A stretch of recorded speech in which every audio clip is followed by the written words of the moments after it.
Eventually I'm going to edit those out, but give me a couple of months.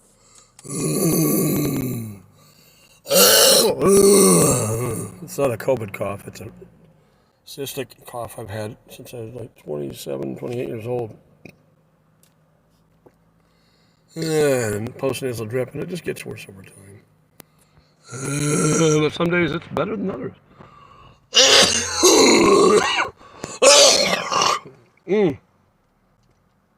MIT made a cough analyzer software you can load on your Android or Apple phone, and you can analyze if you have a COVID cough or not. That's pretty cool. Anyway, that's not what the hell this video is about. This video is the hell about your NOCO superchargers, your 10,000 milliamp hours, your 20,000 milliamp hours, or let's just call it like it is, 10 amp hours and 20 amp hours. Battery starters with the still, yes, micro USB. Come on, NOCO, getting the aughts at least, getting the 2000s. Go USB-C for the charging port. Oh my God. And, excuse me, 25 watt wall high-speed charging and 10 watt and 8 watt vehicle USB-C charging ports will charge that puppy a hell of a lot faster than the micro USB 5 volt 2.8 amp. Oh my God. It takes like 3 hours for the damn thing to get fully charged if you use it a lot.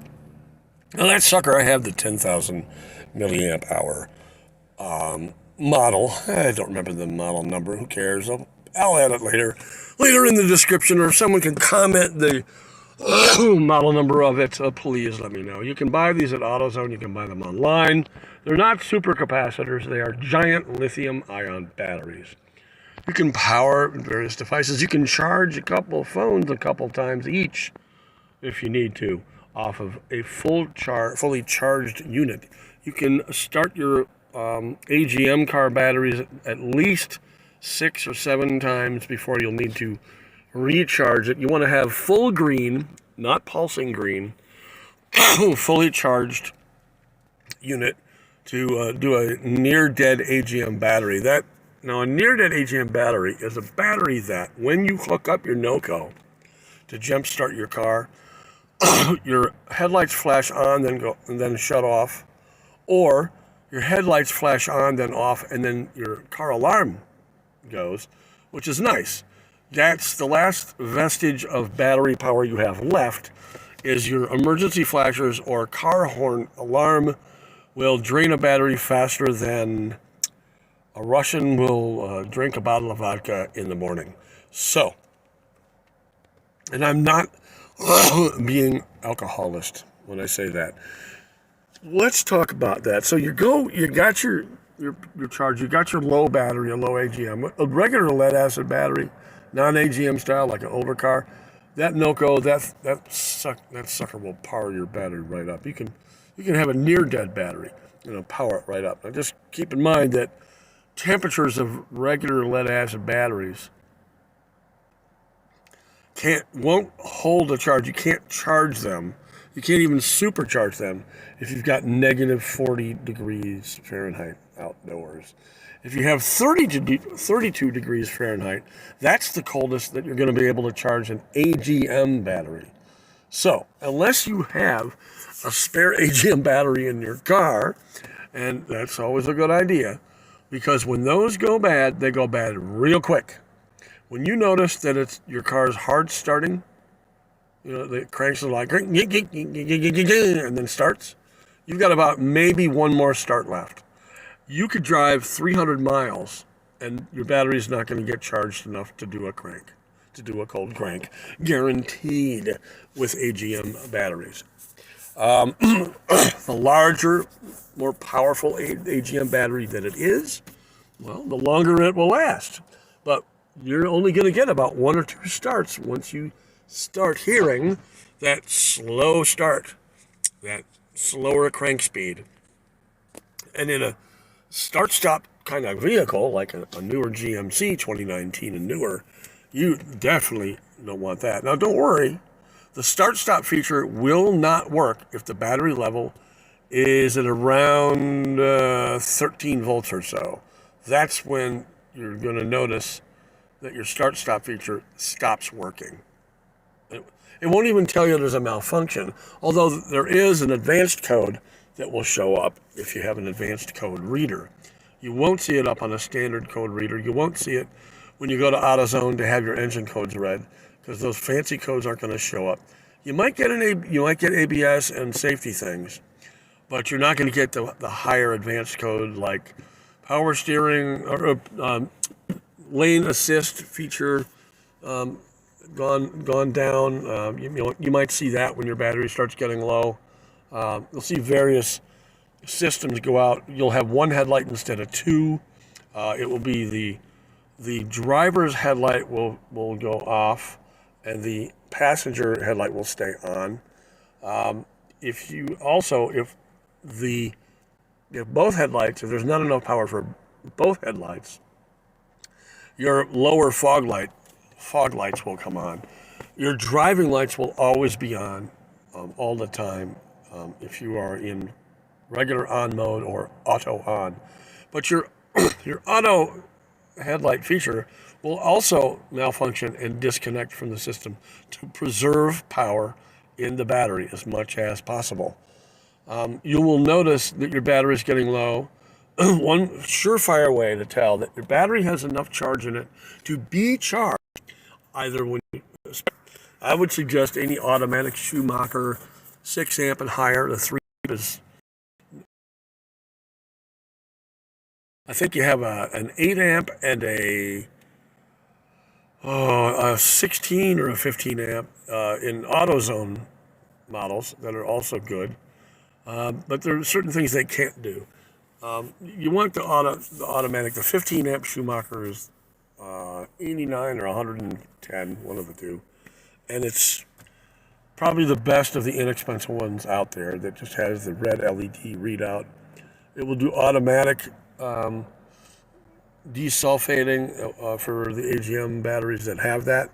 It can detect if the battery is that type, and it will not do a desulfate cycle if the AGM battery is a regular AGM battery. I don't remember. It's a certain type of, an AGM battery is a lead acid battery. It's a type of lead acid battery. So with your Schumachers, you definitely want to make sure that you've got it set to lead acid. The 15 amp version, I believe, might actually automatically detect if it's lead acid AGM or lithium ion, but I'm not sure.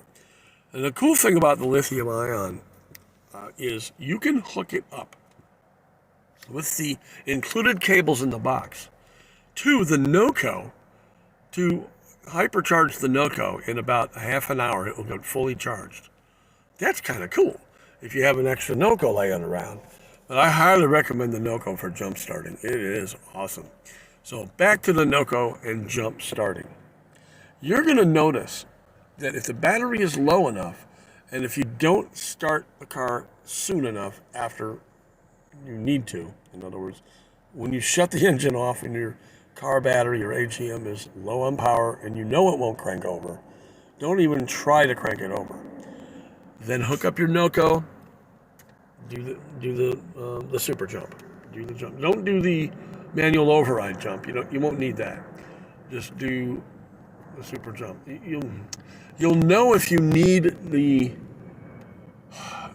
manual mode is if when you hook up your Schumacher charger and it will just tell you it's analyzing the lead acid battery, and then you have a solid green, meaning it's charging, but you don't yet have a battery percentage showing up. That's because it's still doing, hold on a second. That's because it's still doing a certain type of charging for the battery before it brings it up with higher current.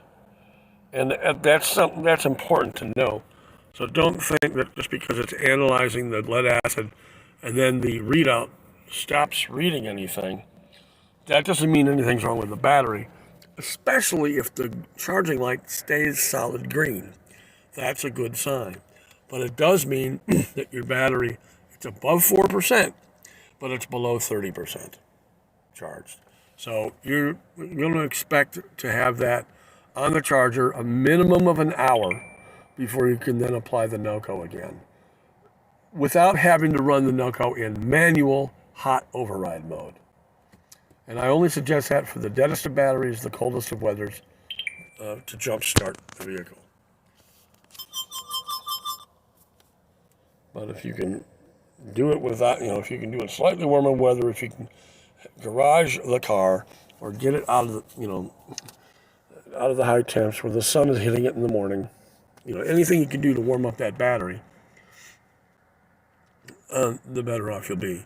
Don't use a hairdryer, but if you do use a hairdryer, do it with a constant moving motion to the side of the battery, not near the top, as much as possible. If it's in the car, I wouldn't recommend it. You might use an electric heat blanket, but put a layer, like a garbage bag layer between the cloth of the blanket, and so that the cloth of the blanket doesn't touch the battery at all. Any number of things could happen to the blanket, the cloth part of it, and you don't want any type of wiring at all for any reason to be touching the battery terminals. So that plastic liner, it will give enough heat surrounding the battery. And I would bench the battery to do that. I wouldn't do it in the vehicle with the electric blanket. That's just kind of dumb. If you can heat the garage air in any way, whatever the cheapest way you can do it, go for that. So back to the NOCO. So when you're doing your NOCO charge, I'm going to have to really edit this down because it's so goddamn long already. When you're doing the NOCO charge, the NOCO jump start, you might notice that you have calibration for your compass, that you have no GPS pointed arrow. There's a circle with a red slash over it. There's no LTE, so therefore you also won't get a green light on in your OnStar system. That will be a red light, an amber light, or no light at all. Red light means it's active and on, and you've got it going on, and that will happen if your car alarm is set off, and then you open the door and shut it again, and you have the key fob with you. You're going to need to put the key fob in the cup holder, even if the battery is in the key fob is fine, after your car alarm is set off. And you'll notice that OnStar is red and engaged and calling. So that's just to see that it's you in the car. The car hasn't been stolen by someone, because if there's no response, or the response doesn't sound like you from previous calls, and OnStar does analyze that, if they don't see it and it's obvious that someone has stolen the car, they can remotely shut off the car as long as everything is functioning, as long as you've got that red signal. And most thieves know that. When they see that red signal OnStar, aside from ripping the antenna off the back of the vehicle, there's really nothing they can do to stop that from happening. And there's a secondary cellular antenna in the new GMCs anyway. It was under the hood. So if the back back antenna above is yanked off, you still have the emergency one that's inside under the hood near the firewall on the passenger side, accessible from the glove compartment when you remove it. That's an emergency backup. But the whole system as a whole, when you jump start the vehicle, it may not work. So what you do, all you have to do to get those systems back and running, you don't have to recalibrate the compass. You don't have to do anything. You don't have to go through systems update and all this jazz. Just have the jump start, have the NOCO ready, leave it on, start your car, turn it off, wait about 20 seconds for a build up again from the NOCO, because you can start your car 6 to 15 times, depending on how well charged the car battery is already. Again, it's got to be at least at a level to where when you hook up the NOCO, your headlights flash on and then shut off, or your headlights flash on and your car alarm sounds. Go in, press the off button on your car alarm, everything will be fine. You're going to have to put your key fob in the cup holder once your car alarm has been stopped, or wait 10 minutes. Well, how much time do you got? So be careful that your car is mechanically unlocked, and make sure you have the key fob, mechanical, physical key, out of the fob with you in your pocket. Don't put that in the car, because when you put it in the cup holder, and if you shut the front door and there's enough power from the NOCO going to the battery, your cars will electrically lock on you. And now you just locked your key in there. Now, what should happen is your doors will lock, and then if the key fob is in the cup holder, the driver door will unlock. No matter what your settings are, the driver door will then unlock, and then you should be good to go. But it's possible that they'll lock and stay locked. It really depends on why the alarm was sounded, what exact sequence there was. It all has to do with, the system is programmed to detect possible car theft. So a specific set of sequences have to occur in order for the key fob to be in the cup holder and all the doors lock and stay locked. Because then what will happen is, quite possibly, if there's enough power in the battery, OnStar will cycle on. There'll be an emergency code. If you're paying for OnStar, if it's a rental, it's different. But because then they'll contact the rental company or the agent to get the code. But if you are paying for OnStar, there's a personal phrase that you speak when you know you're safe. Thieves know this. So if someone is hijacking your car and they want you to be in the car with them, there's two phrases.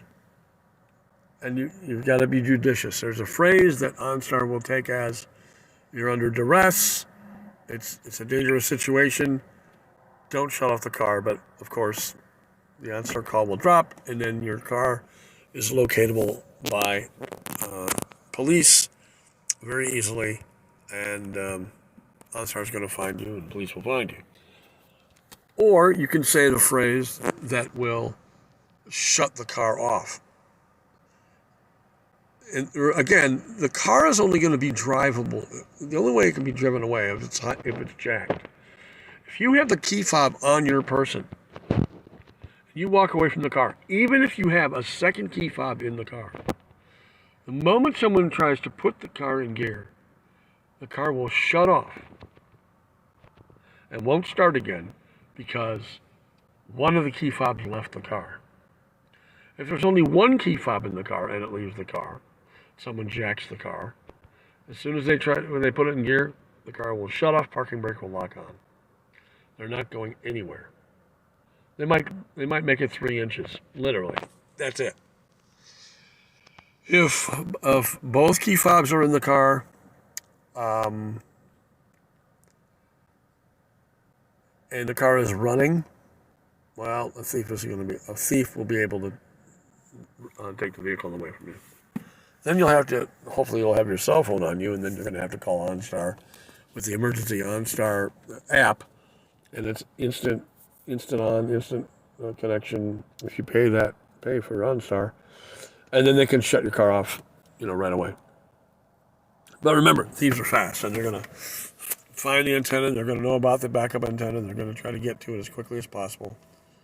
They may even hide the car and pull the battery cables off, which will effectively, disable the vehicle in any OnStar business. Depending on your model, you can get an OnStar backup kit, which is really nice. It's if someone pulls the car battery, your backup kit includes a battery that's always being charged and continues the signal for the car to be located. It's a very nice feature. I do believe it's extra per month, I think, or it might just be a one-time fee when it's activated. And the signal will last at least a couple of weeks. and it will be continuous, and it's a cellular system. I think they even have a new thing that works with the Amazon Sidewalk. And the backup system can be put in various different places around different vehicles. So the thief isn't necessarily going to be able to find it necessarily. A really smart thief will be able to detect the cellular signal, probably find the antenna, and then work their way to find where the antenna cable is being fed through. But you're talking about pretty damn sophisticated thievery at that point. You're talking about somebody's built, a Faraday cage inside of a truck, covered by a tow line and a ramp, and they're taking cars off the road and, pulling them up the ramp into a Faraday cage truck cabin. I mean, truck part, and your car's gone. Effectively, it disappeared, and no amount of backup system is going to get out of that. But those are for the really high-end cars like the Lambos and the McLarens, and those kind of thieves. They know what they're doing, and that's just all there is to that. But likely a GMC, even a Denali, isn't going to be taken in that way. The GMC Terrains and the Denali version of that, they're as ubiquitous right now as the Toyota Camry and the Toyota Avalons are. They're really low on the totem pole of car thievery. Jacking is different, but the word is out. I mean, anybody who's doing carjacking frequently, they know they're not going to get anywhere with the frickin' GMC. It's just not going to happen. OnStar or no OnStar, the car's going to be disabled until that key fob is in the car. And if you are like in the gas station and your car's being jacked and they can't get anywhere, the first thing they're might try to do is get into the gas station to force you, probably at gunpoint or knife point, to hand them over the key fob. But if you're quick and the manager of the gas station is quick, those doors will lock. You and the manager are going to be in there fairly safe, and you might get an angry couple of shots into your vehicle, maybe your tires or whatever.